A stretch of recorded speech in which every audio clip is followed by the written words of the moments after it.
हाँ भाई, RBT test दे करके आ गए। कुछ लोग नहीं दे करके आएंगे, कुछ लोग दे करके आए होंगे टेस्ट, ठीक है।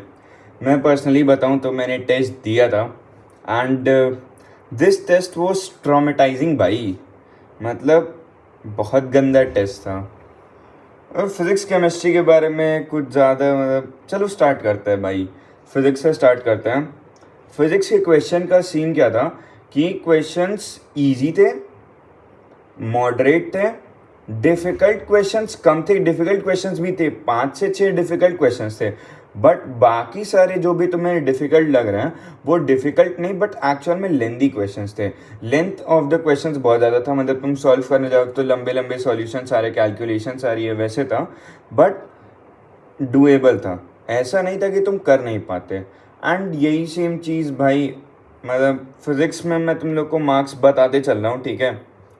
फिज़िक्स में इधर एक सेकंड खोल लो, तुम लोग को डिटेल्ड एनालिसिस भी दिखा दूँ सब्जेक्ट वाइज फिज़िक्स, ठीक है। फिज़िक्स के मार्क्स मेरे आए हैं क्या हो गया भाई, बता दे रहा हूँ मैं। फिज़िक्स में 111 मार्क्स आए हैं, जिसमें से उसके अलावा मैंने स्किप किए थे 11 क्वेश्चंस, ठीक है। एंड टाइम टेकन है फिज़िक्स में 3521 सेकेंड्स। इधर सेकेंड्स में दिखा रहा है, इसको डिवाइड कर लेता हूँ, एक सेकेंड। 3521 सेकेंड्स, 58 मिनट्स, ठीक है। 58 मिनट्स के आसपास मैंने लिया था। एंड फिज़िक्स में भाई मतलब स्कोर अगर तुम्हारा 110 120 के पार है ना तो ठीक स्कोर है भाई, मतलब इतना डिफिकल्ट पेपर आएगा नहीं, बट ये गुड स्कोर, लाइक अच्छा स्कोर है, ठीक है। केमिस्ट्री की बात करूँ तो केमिस्ट्री में भाई बहुत सारे मतलब मैक्सिमम क्वेश्चन स्ट्रेट फॉरवर्ड थे। अच्छा, फिजिक्स में क्या था कि 1/3 ऑफ द क्वेश्चंस तुम्हारे थ्योरी वाले थे, मतलब लाइक अगर तुम्हें पता है मोमेंटम कंजर्व हो रहा है तो तुम तुरंत फॉर्मूला लगा करके निकाल लोगे, या सेंटर ऑफ मास का, सिस्टम का सेंटर ऑफ मास का वेलोसिटी निकालना है तो अगर इनिशियली अट्रैक्ट कर रहे हैं बॉडीज तो उसका जीरो होता है। वैसे अगर तुम्हें चीज़ें पता थी तो 15 सवाल तो भाई वैसे ही निपट जाने थे। तो फिजिक्स इसलिए भी थोड़ा सा स्लाइटली ईजियर लगा पहले टेस्ट के कंपेरिजन में। एंड केमिस्ट्री की बात करूँ तो केमिस्ट्री के भाई मैक्सिमम क्वेश्चंस स्ट्रेट फॉरवर्ड थे, लाइक तुमसे डायरेक्टली ग्राफ पूछ ले रहा है, डायरेक्टली तुम्हें फॉर्मूला बेस्ड चीज़ें दे दे रहा है। बहुत मतलब इजी पेपर था भाई फिजिक्स का, केमिस्ट्री का। एंड केमिस्ट्री भाई मतलब अगर तुम 140 क्रॉस हो तो तुम अच्छे स्कोर पे हो, 130 140 के आसपास, ठीक है। एंड केमिस्ट्री में मेरा स्कोर आया अगेन भाई 111,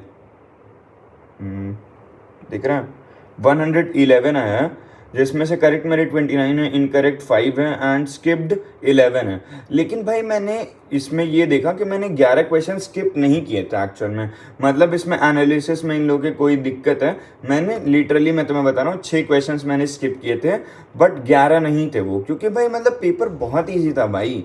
मैंने कुछ क्वेश्चन छोड़े ही थे वैसे कि मतलब इलेक्ट्रोकेमिस्ट्री के थे एंड इलेक्ट्रोकेमिस्ट्री की मैंने पढ़ाई नहीं है तो मुझे वो चीज़ें नहीं आ रही थी, बट बाकी सारी चीज़ें मैंने सॉल्व की थी एंड पता नहीं क्या हुआ भाई। एंड इसमें मेरा टाइम लगा है 20,000 सेकेंड, 2,000 सेकेंड्स, 20,000 कह रहा हूँ, 35 मिनट, 35 मिनट के आसपास लगा है, ठीक है। एंड अब बात करते हैं भाई बायोलॉजी पे।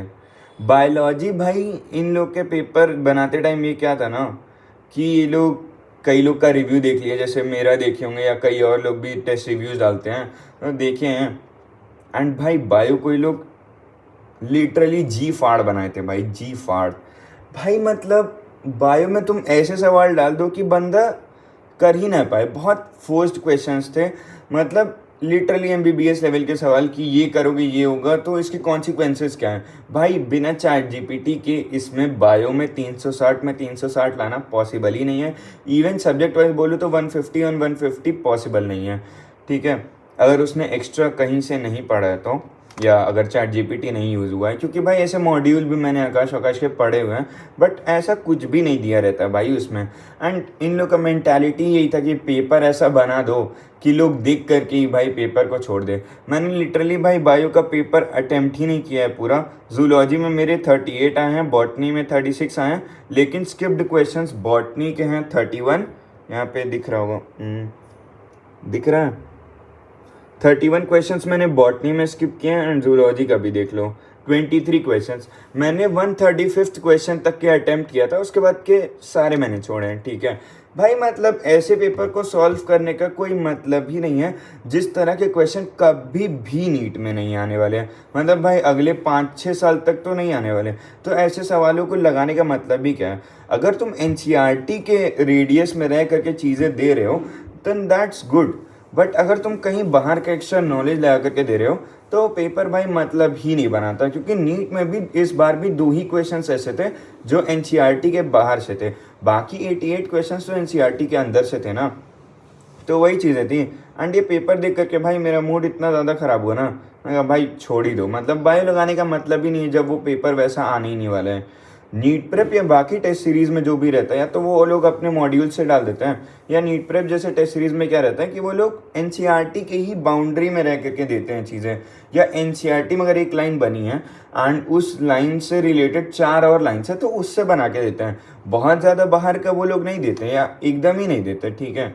तो वो सारी चीज़ें भाई, मतलब बायो तो इन लोगों ने क्या ही बनाया था। एंड टोटल स्कोर आया मेरा 296 just because of the chemistry and chemistry कह रहा हूँ, बायो जैसा भी था 296 आया। मैंने टाइम लिया था 2 घंटा 21 मिनट। एंड वही है भाई, फिज़िक्स तो मेरा ठीक गया है। केमिस्ट्री से मुझे डिसअपॉइंटमेंट है कि इन लोग की एनालिसिस में कुछ प्रॉब्लम थी, एंड बाकी सब तो सही है भाई। तो चलो भाई, तब तक के लिए मिलते हैं नेक्स्ट वीडियो में। पीस।